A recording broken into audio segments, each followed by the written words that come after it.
Hey guys, thank you for joining us again for another exciting episode of YOMO. This is the Year of Magical Learning podcast.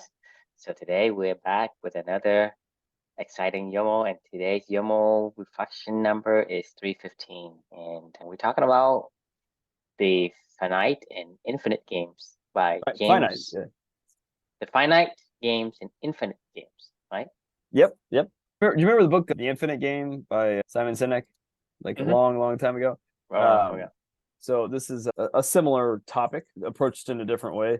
This one So has both the finite and infinite games. right, this one's Great. just talking about games, right? In general, and just observing games and why we do what we do and the path that they illuminate along the way. And the infinite games found in culture and religion and how these dictate our lives and what we do and don't do. It was an interesting book. I enjoyed it. I thought it was a good thinker. I think I'm coming to realize these days the books that I love the most are the ones that introduce something that makes me think, a concept that I either hadn't heard about or something that I had maybe heard about, but goes deeper or takes it in a different path and gets the wheels turning, right? A little bit. Like I mean, that's because the whole goal of this is the year of magical learning, right? Like, and you want to learn something. So I thought this was a really interesting book. I thought this was a good take on this whole conversation, and I'm glad I did it. So after finishing it, made me think of the game of values. Here's the thing about values that I think that I've discovered along this journey, and I think you feel probably the exact same, but we'll find that out in a second here. But like the thing that's so cool about values is they're kind of nothing and everything at the same time, right? Like they exist and they don't exist. They they can bring you a ton of joy, but they can also can be irrelevant. You know what I mean? The cool thing about values that this world is broken into finite games and infinite games a lot, right? We have finite games like tennis, and pickleball and chess and kind environments that we talk about all the time and and things like that. And then we have infinite games. It's like marriage, children, and your religion, whatever, right? Spirituality. I mean, these are all games that don't be afraid of work that does not end. Those are infinite games, right? We love infinite games, right? Because infinite games are more purpose driven, right? It's more mission. It's more like that's the whole point of purpose, right? Is it's not supposed to be something you can win, right? You can't win in a finite game. And like my purpose of living for two, and all that I do with Amelia, like there is no end to the game, right? Like, I mean, it's going to be every day, all day for the rest of my life, as long as I get the opportunity to wake up the next day, right? So there's this pretty hard dividing line between finite games and infinite games in this world, in my opinion. But I feel like the game of values actually bridges both of those worlds because it's simultaneously a finite game and also an infinite game at the same time. And here's why. So it's a finite game because there's a lot of things that you do every single day, and we've talked about this for forever, right? Like there's a lot of things you just naturally do that just brings out the love in you, right? The conversation we've had many times before, meaningful work, meaningful relationships, whatever you want to call it, right? For whatever reason, there's just certain things that we do that just bring out the best of you. And a lot of times your values are found, a lot of your values can be found in those activities, right? As a matter of fact, the ones that suck you into a whole nother universe, and you get into that flow state, you just feel like time passes by like a breeze. Like those are the ones that's checking all the boxes of all your values and you don't even realize it, right? That's like things like tennis for me and pickleball and writing and other things that I do, right? Those are things I just get sucked into a universe and don't even know what's going on until I come out and I'm like, oh my God, like time just disappeared. Well, here's the thing is before this whole journey, I didn't understand a lot of why that was happening, right? As we've talked and gone through and dissected a lot of these things, and I've done a lot of reflection and, Amelia, God and I, whatever, like in our morning writings, we started to figure out like, the source code behind why these activities, did create that experience for me. And then, broke it down to the source code, which are values, right? So here's the thing though, so that's like a finite game, right? Because for the longest time in my life, I was terrified. You could take away tennis, what's going to happen if I broke my arm or had my arm amputated or became a paraplegic? I was like, and you took away my ability to go run or to do these things or to go play the games that I like to go play, right? Like it really kind of terrified me. It's like, what happens when finite games gets taken away from you? Well, this is where the game of values is my favorite game that I've ever played in my entire life comes into play now, right? So now that you've dissected down these finite games you play into what you love to do and what you don't love to do, then you get these source code little values remaining, right? And then from there, you can then start to take them and figure out, hey, this is when I'm doing anything, even shit that I don't like to do, how can I go play this game, right? Where I can go find stuff that I love to do and shit that I don't like to do. You don't want to be in that situation. Ideally, you want those completely out of your life. But like, if you just happen to find yourself in this situation, go play a game. Go figure out a way to bring out what you like to do and don't do the stuff that you don't like to do in environment. Or you can figure out what other activities can I do that can bring all these things out. So now the fear of having your finite game of joy and flow states and all these things get taken away without being able to replace it at all. Now it becomes just a fun game that never ends, because every single activity that you do all day, every day, you can go find ways to bring your values out, or you can strategically choose the activities you do in the first place that have the most likely ability to bring out those same values. So now can't take it from me. Like, this is the whole point, right? You can take away my tennis,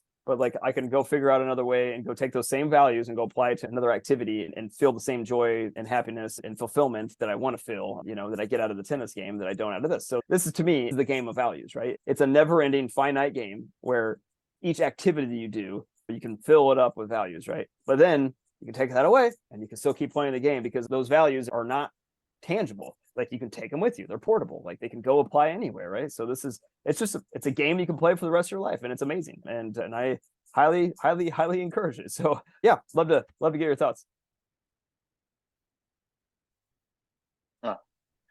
I think that the word games kind of like confused me a little bit. I think because a lot of times, to me, games is a human construct. And so when we say infinite games, I'm not even sure what that means.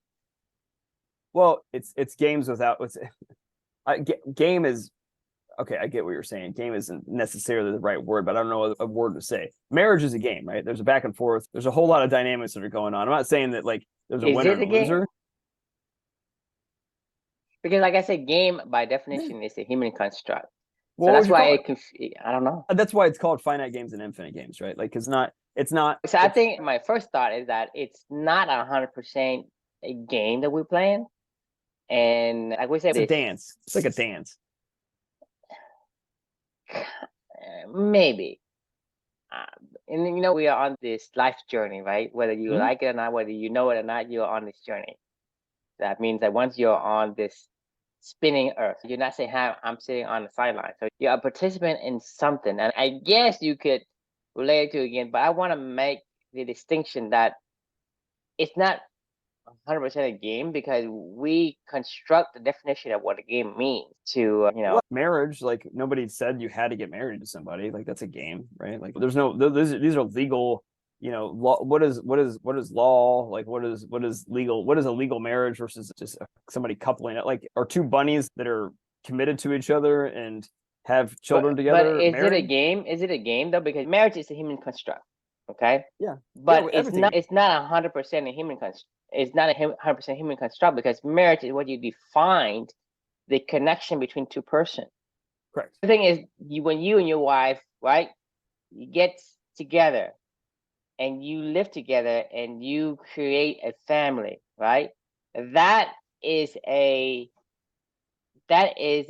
humanity construct, meaning God constructed, or whoever you want to call this God, sure, right? Right. You didn't construct the actual word marriage and what you do with it, and how you go to the court and you take oath and you sign a piece of paper. That is a human construct. Right. And human construct is like, we just basically, to me, put a random shit together. Marriage is like, hey, I decided to do this, blah, right? To me, there's no rhymes or reason. There's no rhymes or reason why people say, hey, I have thought for the entire universe in the past, the present, and the future, and I have come up with this marriage concept. No one does that. Say, oh, I come along, I saw a marriage. Oh, what do you do marriage, right? To me, that's a human construct. And a lot of times you just throw a bunch of these games into the mix of, okay, the reality of life. You have to be a beaver. You must do the beavering. To me, there's two distinctions that I see. Like I said, I don't know what the answer is. I don't know how to describe it. And well, but I think you're saying something important, because these are still games that are human constructed games. They're just not games with a winner and a loser. Like, I mean, like, right. So beyond this, the game by itself, I want to make sure that I can understand the foundations of where we stand, right? Right. There are games that we made up, right? And there's a game that it is by our human nature, we are bound by that, like gravity, right? We cannot defy it. You know, there are the beaver must dam. You cannot defy it. Right. Right. You can defy it at your own peril. You will die. Like, let's say, for example, there's a game of flight, right? Right. I say, I don't want to breathe, right? I don't want air, right? What happens in that scenario? That's not this, right? Because those are more like universal principles and foundational elements that we all have to abide by. But the thing is, it's connected to who you are and what you can be, right? Let's say you play tennis, right? There is a certain, I guess, affinity for tennis. Like, you have to have the physical faculty to play tennis, and to enjoy tennis. There are those things, you know, and so when you become a beaver, right? Or when you take a marriage, for example. So you say, hey, let's define this marriage. Well, that marriage isn't based on nothing. It's based on a universal law of attraction, meaning you are attracted to this other opposite gender species of your own species, right? Because sometimes, I mean, if not, you probably go marry a goat. Couple. Would you go marry a goat? I mean, no, I'm talking. No, I'm not talking. I guess my point is, option, I'm not asking universally. I'm asking you specifically. Me, no, but I mean, exactly. Like, and why is that? Because you're not attracted to a goat. Okay, that's what that's what I'm saying. The universal law of human nature in general that is defined by an externality. It's not us who defines it. So when we talk about games, the games we talk about are our construct. Our writer is coming up with this thing, and we defining, we're categorizing these things. So this is what we call the game. Like business or religion or nation states. It's all made up. We made them up. But these are the games that dictate our life, you know, and there is no winner and loser. It tries to dictate our life because we are based that on an existing law of human nature. Like I said, marriage is a law of human nature. Wealth and status is a law of human nature. Spirituality. Why do you want wealth and status? Right. Well, it's a law of survival. I mean, right? Your kids you have inclinations, whatever. Exactly. That's the reason why you. But the thing is, all these games that we create, or we take something we need, and we created a concept, a construct out of it. And so when we talk about infinite games, right, and finite games, in my mind, this is what I'm saying is I'm still not 100%, but I think that what we construct as a human construct, it's all finite games because we can't. No. Okay, give me an example of a human construct games that is infinite. Spirituality. There will always be, whether Catholicism or Islam or whatever exists or not, like those individual games are finite, but the game of spirituality, as long as humans exist, will be. The word game is thrown all over the place, and it's not really, it's so generalized that you can throw everything into it. You can throw, hey, you know. That's kind of the point. That is exactly the point. Is everything kind of falls into a game, right? Like whether it's a finite game, meaning like there is a defined winner. Yeah, I think that's rules. I think kind of a way of describing it, because to me it doesn't give me any kind of lessons for life by throwing everything into it. Say, hey, you know, if it doesn't fit, throw it into it as a game. So that's what I'm saying is I'm kind of wary of the word games and what we describe here, because what can I take away from this? The finite games and infinite games, right? The values versus non-values. I'm still not able to comprehend and understand what I need to do to navigate this life journey of mine. Well, so here, this is my biggest summary of this, right? And I tell this to my team all the time. You remember back with the book about everyone culture, with the DDOs and the DDIs and all that good stuff. One of the reflections was about focusing on your backhand, right? Well, yes. I've had a complete 180 around this idea for finite games, right? Like infinite games, you cannot progress in an infinite game unless you do focus on your backhand, right? Because somebody in that game will go, oh, there's your weakness. I'm going to target, laser lock in on it. You cannot progress to the next level. Like in tennis, if you do every shot perfect and one of the shots is just horrible, somebody will go, you will get to a certain level where you cannot go past because somebody will find a way to just completely pick you apart on that until you correct the issue and get it good enough to get back to your strengths. It doesn't need to be a weapon, but it needs to be something that doesn't prevent you from doing what you do well. So like in a finite game, focusing on your backhand is pivotal because you cannot continue to progress in that game until you address your biggest weaknesses that are preventing you from getting to your strengths, right? Now, this is where my big pivot of my philosophy came with this one of going over to a finite game. You could take the same philosophy, but I think that would be wrong because there is no winner and loser in a finite game. It should be only focused on your forehand in a finite game. Like do everything that you love to do and don't do anything you don't love to do. You can find other people to help fill in those other pieces, right? You can't do that in a finite game. If you're on a volleyball team and you're the one person that can't do a certain skill, your whole team gets crushed, right? Everybody will crumble until you can progress past a certain point in time. If you're in a finite game of business or something like that, and you can't do something and you try to go do it to focus on your backhand, like you don't need to. And you're only going to be average at that. Just don't do it. Like literally don't do it until you find somebody else who can do it to the level of where they love to do it and their values align to that. So this is where I would call the driving line or the dividing line between these two games is why the game of values is so important. Because if the game of values applies to both, in a finite game, some things you're going to have to find maybe your values don't align to everything, but you got to overcome that to get back to the things that you do really love, right?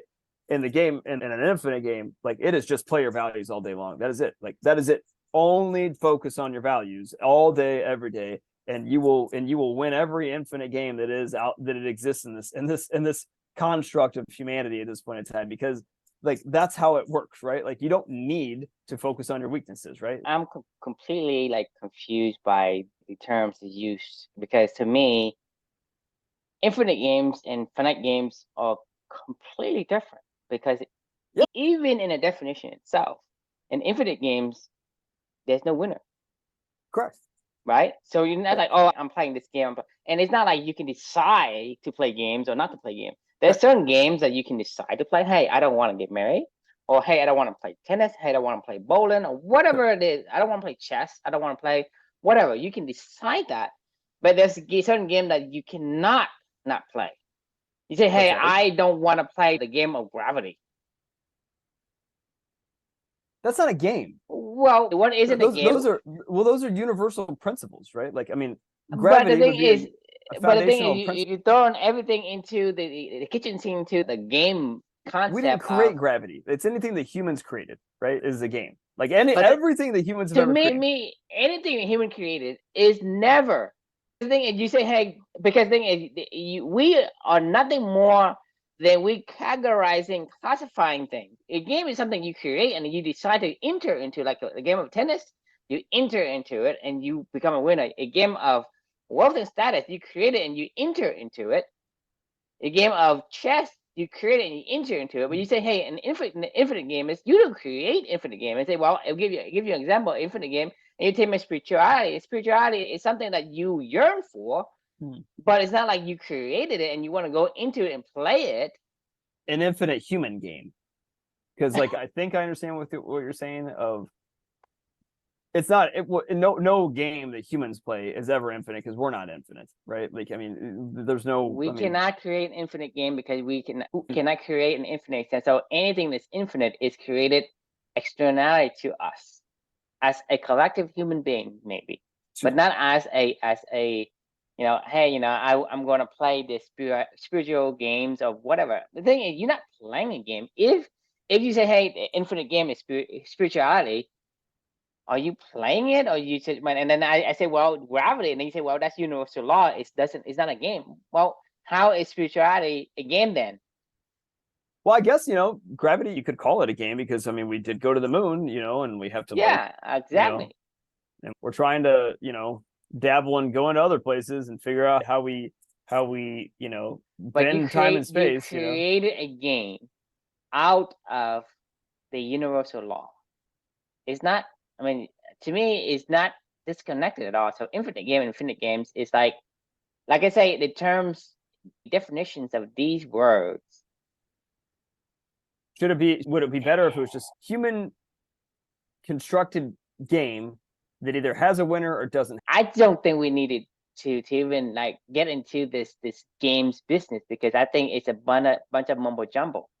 Well, the game of values is a game, in my opinion. It's a game that I can play all day, every day. If I'm at a situation, if I'm but in a I'm situation, saying it's a game of values, right? I'm asking you, hey, I'm being like ridiculously like stupid here, right? The game of don't try not to breathe, okay? I know it's ridiculous and I sound like a broken record, but try not to breathe. Oh, I'm playing this game. You're not playing a game. You can't play a game. You can with these, because there's nobody that says you have to value. Yes, you something. have to breathe. Well, no, you have to breathe. I'm saying values, like you don't have to. Look, I value challenging myself. That doesn't mean that everything that I do has to be aligned to that. I can actively choose to not do that. While I may feel like suffer, or I may have emotional running uphill kind of feelings, but I can still keep going. I can still keep sledging on, right? Like, and gritting my way through it and all that other stuff, right? The point of what we talk about. The thing is, yes, human has so many values. No, human has so many values. Okay, it's harder for you to say, hey, I pinpoint challenge as my fucking value. Without fucking value, I die, right? It's not like that. But you simplify it down enough to say, hey, this donkey, well, you put a donkey in the shed, he's at death's door. You put an eagle in a cage, he's gonna die. I mean, the thing is, that's his value. And the eagle, to me, is not a one value animal either. He has multiple values. But to simplify it, you can see from a human perspective, he needs that freedom. From the eagle, he needs to spread his wings. He needs to soar in the sky. He needs to gallop in the field. For us, we need to be out there expressing our genes, our genetic, whatever it is. And part of it is going to be challenge, right? But challenge is like 1% of multitudes of values. If all of the value were taken away from you, you will cease to exist. And I'm being like stupidly ridiculous by saying, hey, one of the core values that I can show you that you cannot exist without right now immediately is air, right? If you don't have that, you die. Or human connections. You can survive without human connections probably for a year, but after that you will fucking die. So to me, that is a core value that is so close to the top. When you talk about like challenge, right? Challenge is like maybe the 100th core value. It's not as important for the survival, but it does impact the total overall value score that you have based on the multitude of values that a human have. You can't say, I decide not to do this, not to do that, because you don't have that luxury. Because when it become a core system, core values, you cannot do that. Because let's say you as a man, I mean, you get no respect. You get nobody give a shit about you. You people don't do anything. There's certain things that you want as a person. Without that, right? You lose the will to live. Because you needed that. It's not like, oh, I decide not to play. Because when you decide not to play, you lose. Because you are already in a quote unquote infinite game. Because it's not like it's a game. Because the game signifies that you have a choice whether you can participate or not to participate.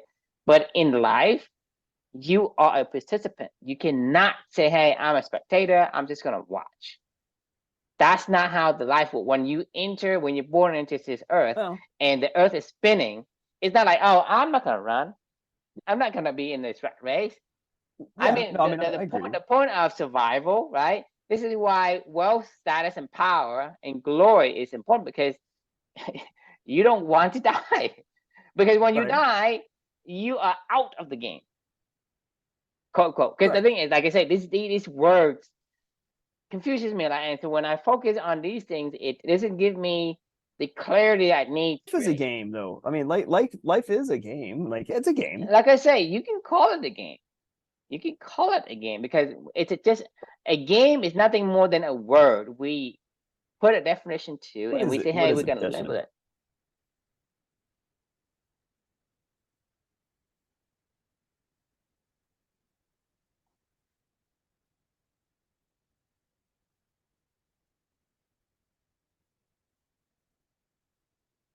So many definitions of a game.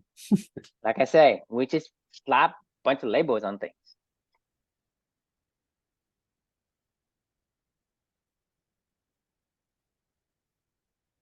I mean, we just make up stuff as we go. You know, we're talking about infinite games and finite games, and we're talking about game is what was it? Radical candor. Fuck. Right.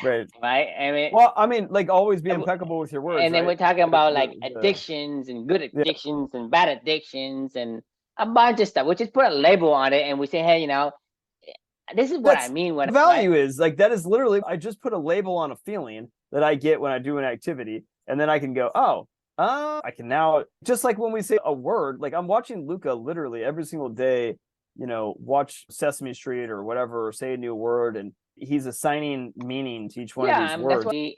That's how we able to classify and communicate by saying, hey, let's agree that this word means that, right? Right. But nowadays, my problem nowadays is people put a bunch of words together and try to define something stupid, like the word radical candor, right? I mean, that's stupid. And then you say, hey, there's a game. So we define games, and game means this. And there's somebody is competing, and we're trying to keep score and see, you know, keep track of you know, whatever. These are games, and then I'll throw in the word infinite game, then throw in the word finite games, and throw in the word game theory, and throw in the word a bunch of mumbo jumbo. You just redefine a bunch of shit. Sure. They write a fucking book about some fucking games, and you say, hey, you blah, blah, blah, and then you confuse the fuck out of me, and it's like, okay, you understand now, right? The infinite games and the finite games, right? And I was like, I don't know. But you can't understand the game of values, though, right? I mean, like you just said, I'm inventing words. You're inventing words to describe a feeling that you have. So then you could then take those feelings with those words to wherever you want to. To me, this is what I mean, Chris. To me, human nature needs to define things. Right. You have to make sure it is universal. You can't say one thing to one person and then you say the same thing to another person and mean something different.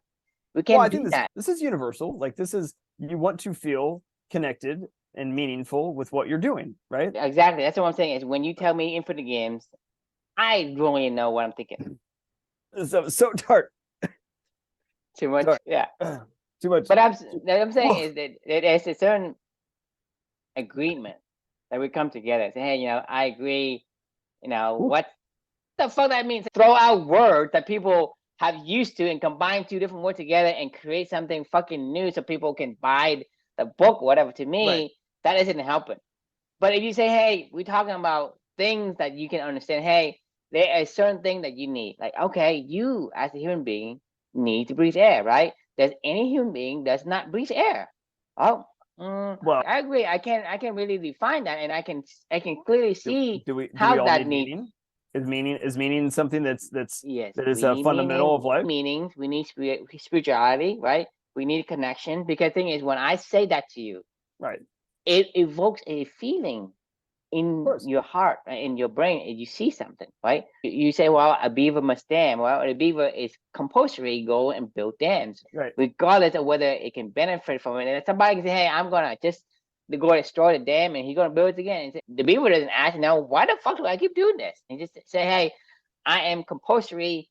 Yeah, but if a beaver had a writer, and that writer could tell the beaver, oh, you really like to dam, like, great. Or maybe you don't like to dam. Maybe there's a beaver out there doesn't have a writer. Well, I know. I'm saying if a beaver had a writer, maybe they would go, doesn't have a writer. That's the point. I know. I'm saying if the beaver had a writer, like, you know, maybe they could go, oh, hey, you really do love damming. Now, I thought about this, and I figured, here's why you actually love damming, right? Here's what makes it so meaningful for you. And then you could go, well, maybe I could get that same thing out of, you know, building creating a skyscraper or something like that, Oh, that makes sense. But Like, okay, but yeah, the I'll go beaver do that. never built skyscraper. It would never Well, do it. I know. I mean, obviously, I understand that. I'm saying that, like, this is the game of values. It's like, we have the ability to identify why we love something, why we do it, why we beaver, right? And then we could go, I could take that anywhere. I could go to, I could continue to dam and just be happy as shit. Or I could maybe go try to, find other things that I like to do. Or there might be stuff that I feel like I have to do for whatever reason, because the society that we live in makes me feel compelled to do something. I could find ways to bring my beavering into that environment, as long as I can take it with me. I could be building a dam wherever I go, and I'm like, oh my God, like I'm always fucking happy, right? Like I'm always enjoying what I'm doing, right? That is kind of what I'm getting at, is like, we have the ability to manipulate whatever that we are doing to feel like it's being, building a dam if we're a beaver, right? Like, I mean, that is the point. That is the game, right? That is what I'm saying, is like, however you want to define the stuff that we have to do is either finite or infinite or whatever. It doesn't matter. There are things that we have to do in this world of what this world has created. Like, right, like I have to, like, okay, I know that I don't have to pay my mortgage, right? Like, but like I have to pay my mortgage, right? I know I don't have to get married, but I have to get married. Like, I know I don't have to work, but I kind of have to. Like, and that's thing is that's what confuses me. When you say I don't have to work, but then I have to. I don't have to get married, but I have to. Right. I don't have to pay my mortgage, but I have to. I mean, to me, that is just contradicting itself. It is. I'm not saying that, like, we are a walking fucking contradiction. I mean, everything that we do there's so many things in this world. That's what I'm saying is, like, it doesn't make any sense. In order for me to take something out of it, it is not helping to add more contradiction and complexity to the mix by just making up words like infinite games and finite games. Well, it's simple. Games in general, it's like, focus on your values, right? Like, I mean, like that's really the message, right? Like that is seriously it. Like, I mean, it's distill it all down. To me, I don't think you need to focus on your values. I think you do. I think you need to understand. Just don't resist being who you are, because we keep resisting it and say, well, I want to eat the marshmallow because some fucking studies say somebody's smarter because they resisted it. So to me, you're resisting being who you are. You're resisting being a beaver. But a beaver is not as majestic as an eagle, or as strong as a lion or whatever. I want the best. I want to be a fucking prince. To me, when you allow yourself to be who you are, you automatically focus on your values. You will do the thing that you are most, has the most talent for. Because you're resisting it, you're doing something else you shouldn't do. You're a fucking duck and you want to become an eagle. That's the problem. Hang on.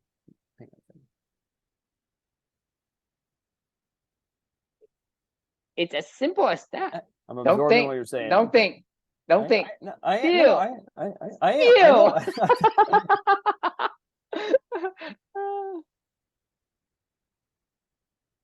Get out of the way, you elephant, dude. You need to like, it needs to be processed. I got to process what you just said. All right, so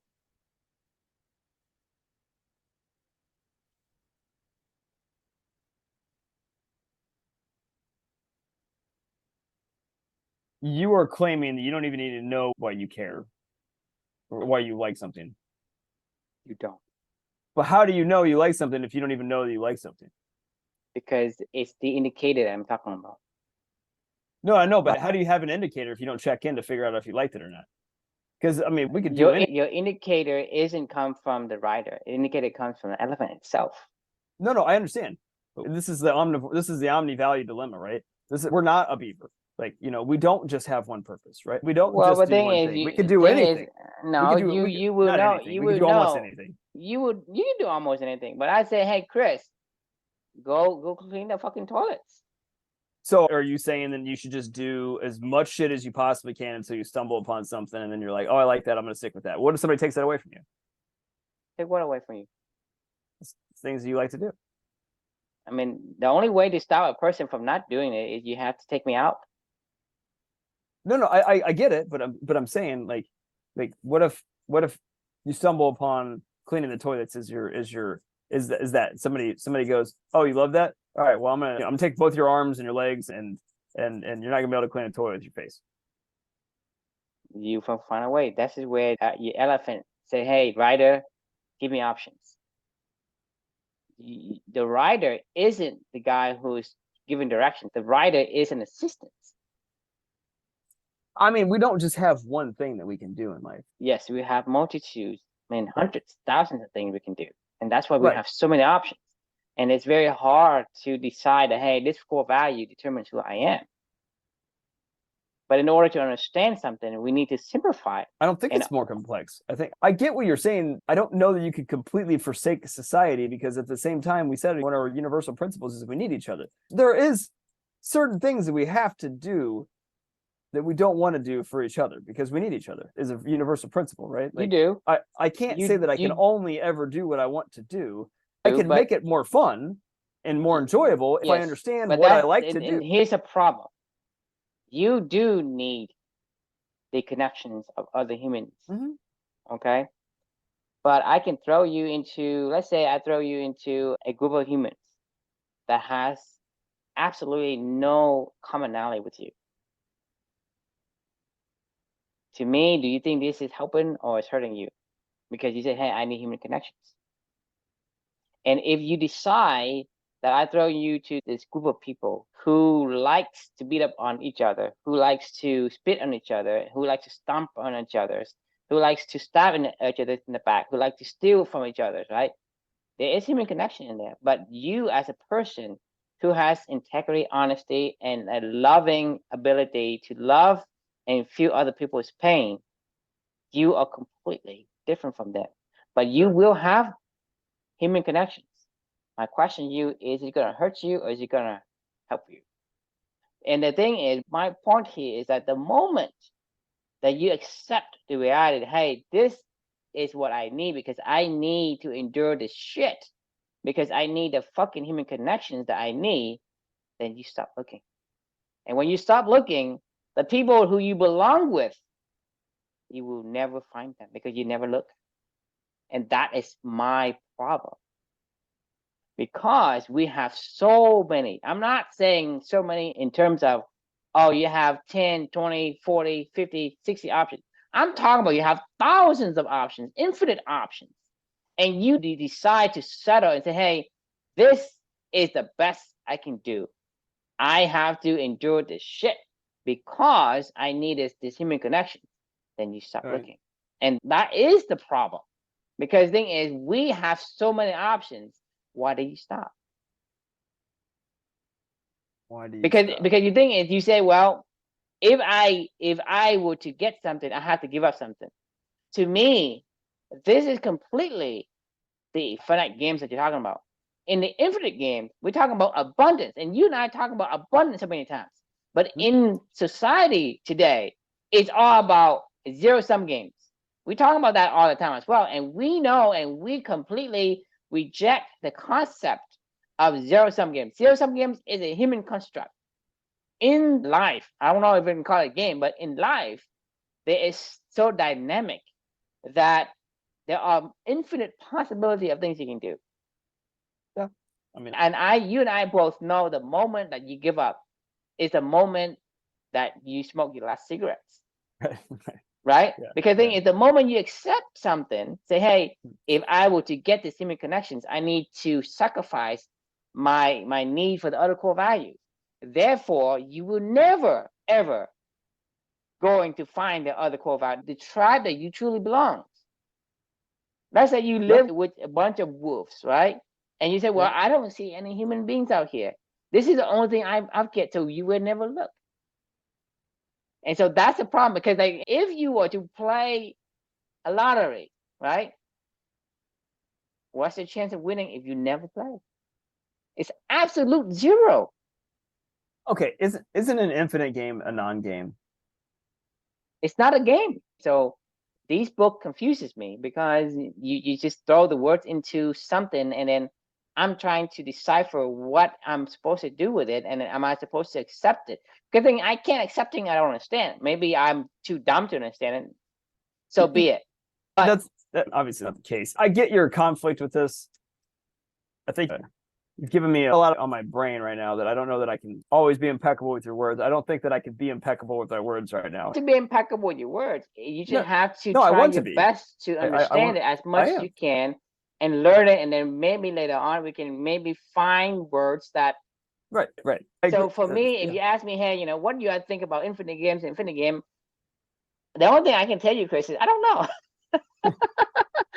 I don't know what to think. I mean, and then the only thing I'm doing right now, I'm just spilling shit that comes out of my brain and say, hey, I just don't know. I just think that, infinite games is not something I can picture in my mind. I think you've been impeccable with your words. Well, I say the word that I understand, right? And I can't say, yeah, it's rad to have infinite games. It's rad to have value as a game, because to me right now it doesn't evoke anything in my brains or in my heart.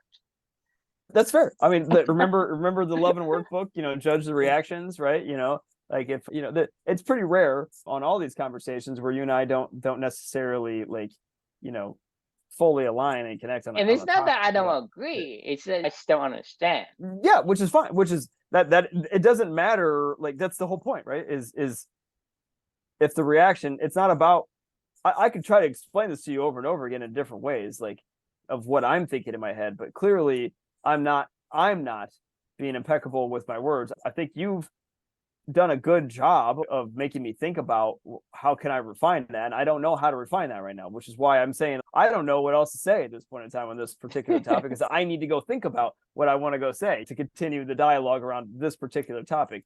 Because I know what I'm thinking, but clearly what I'm thinking is not being expressed. And to me, that there lies the problem, because in order for us to effectively communicate, you and I have to agree on what the meanings of these would mean. Yeah. Because right now it means something else to me, vaguely, right? And it means something else to you, right? Yeah. And you aren't able to find a common connection. Say, hey, the thing I'm talking about, it looks like this, right? Maybe it makes the size of Texas, or it has a regular shape like the size of Texas. Exactly. That means there lies the problem, because in order for us to understand each other and be impeccable, the word that we define and label something has to be agreeable by universally, like majority of the people. It's got to be simple enough for somebody to understand. This goes back to simplicity, right? This goes back to anybody can understand something. I mean, we're talking about 3 years trying to define what company is. Right. I mean, like Nassim Taleb says, anybody can understand something. It takes a master to write it, right? Like you have to be crystal clear and simple and define it clearly what this is or what this is not. And I have failed in that today. Not that I'm, and because I can only go off that's your goal of trying to make me understand. Is that's how you feel, and that's what you think, and that's what you put down. That's the point of this. Like this would be a meaningless conversation if we never were able to connect on an idea, or you know what I mean? Well, I don't think every single day I went in and I said purple, and you were like, "What do you mean?" And I'm like, "Purple," and you're like, "What the fuck does that mean?" Purple, true, God, like fucking purple. And you're like, so simple, man. I don't know what you're dumb could you be? I just can't talk to you anymore. You just don't understand. You don't get it. It's purple. It's purple. That's the thing, is how do we solve that problem? When you come to me and you say purple, and you basically, hey, true, it's not possible for you not to understand something. But on my side, it is so possible for me to have no idea what you're talking about. And so that's the thing is, there has to be some kind of understanding, between like, hey, what I say and what he understands. Because a lot of times you say, hey, this is so simple that even an ape can understand what is going on. I give up. I can't talk to you. Right? I mean, I do see everything as a game. Like, I really do. I think that's our fundamental problem here between the two of us is, like, I look at life as a game, right? Like, I look at everything that goes on these days as a game. Like, I'm either playing a game. Life is like a game, but it's not a game to me. It's a finite. It's an infinite game. That's the point. It's not a game. An infinite game is a game at all, because the game is a human construct. You cannot put a label on it and say, hey, I classify this as a game. It's a non-game game. Right? I claim the mountain as a cup, right? Right. But this is why I'm saying I can't be impeccable with my words. I understand what I'm saying is like, this is a non-game game, right? And you're like, what the fuck is a non-game game? And I'm like, it's an anti-game. I don't know, like, but it's still a game, but it's not a game. Like I think that like 100%, I am not impeccable with my words right now of how I'm thinking of this and translating this, to somebody else. And honestly, it reminds me of like talking to Luca. Sometimes I'm blown away where I'm like, how did you understand what I just said? He understands context of certain things. I'm like, how did you know? Like, he'll just say stuff, that's like the right context and the right place and the right time. And I'm like, how did you learn that? I know I said things in the past, and I know you probably heard them, but how did you learn how to connect what I just said to the actual meaning of like what, I can't think of an example, but it happens every day. The thing is how I learn and how Luca learned is completely different, right? And so you can't tell me what something means. Right. Only I can define that on a point of reference, based on triangulation, based on reinforcement feedback. Same thing with Luca. He has his own method of reinforcing. Okay, he keeps saying this word and he doing this. Well, I'm saying he says this and he does that. That's a pattern to it. Okay, that pattern. Okay, that means that must be what that means, right? So he has his own construct, his own definitions. So even though we, as a human being, able to communicate, we agreed on, but you cannot define something for me.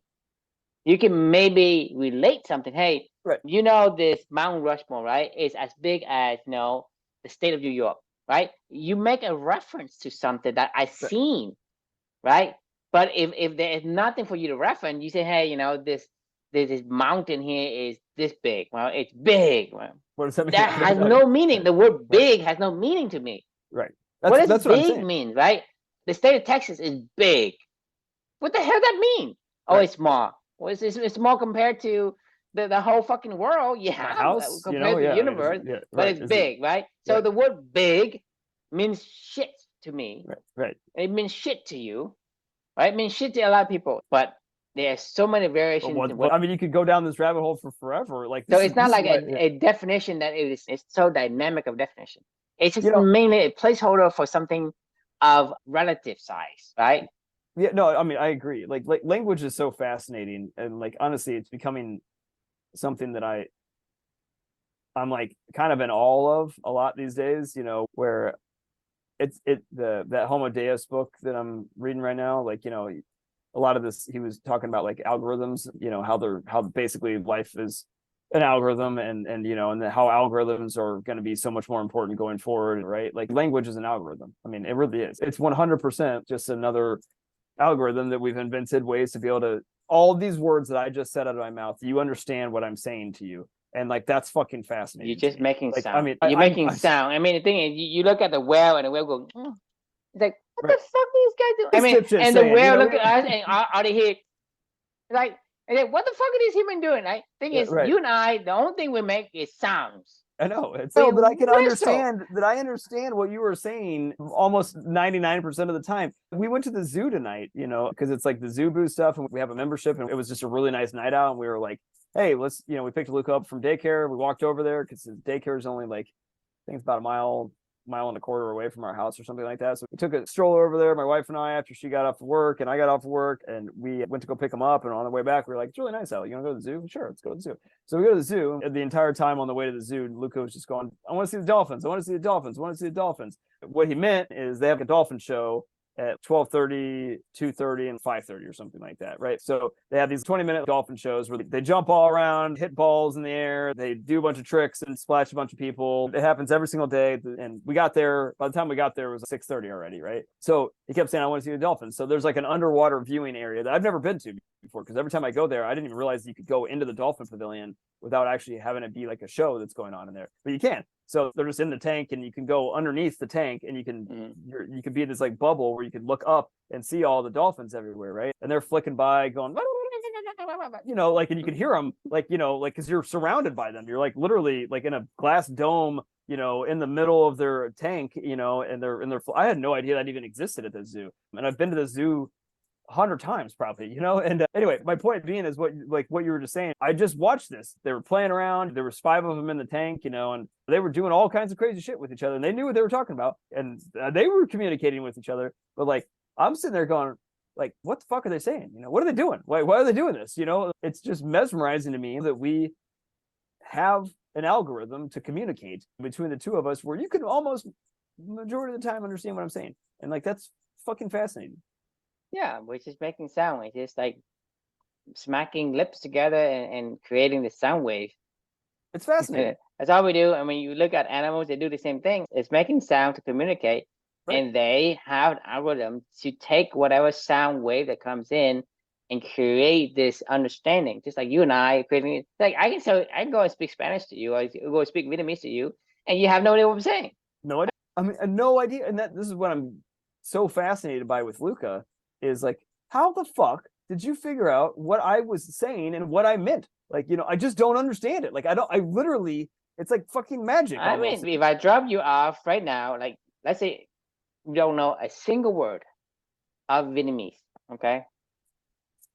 You don't know a single word. I drop you off in Vietnam, and the people in Vietnam doesn't know anything of English. So there's not a way for you guys to communicate by commonality. But eventually you're gonna understand what they say, and they're gonna say what you say. Because it's just that, just like Luca was going to learn from his own definition, is I'm going to watch, and I'm gonna figure out an algorithm based on the noise that comes in and the action they take, and I'm going to start to create a mental map, an algorithm of what these mean, and eventually it's going to get more accurate as I start to adjust. Like in 6 months, you probably speak Vietnamese fluently. Remember that book, Ultra Learning? Do you remember that one? That was like really early on in this journey. But one of the things that guy did in that book was, I think he tried to become fluent in like, I think it was like, I want to say like 4 languages or maybe 3 languages in a year. So he moved to a country for 4 months at a time, I think. And he achieved basic fluency. He wasn't fluent, but he enough to converse with somebody. Yeah, I mean, I think he had like some standard that he was like, I'm gonna define this as fluency, you know, and if I can meet this standard, then I can, you know, then I'll call myself whatever it was, right? Like, and he was able to achieve it. All right, question we can leave for you, and I guess I don't even know what this means anymore, but what came to you? All right, well, a lot of things to think about. Right, exactly. Well, we will see you all tomorrow. Thanks for joining us. Yep. All right, see you. Good night, everybody. Bye.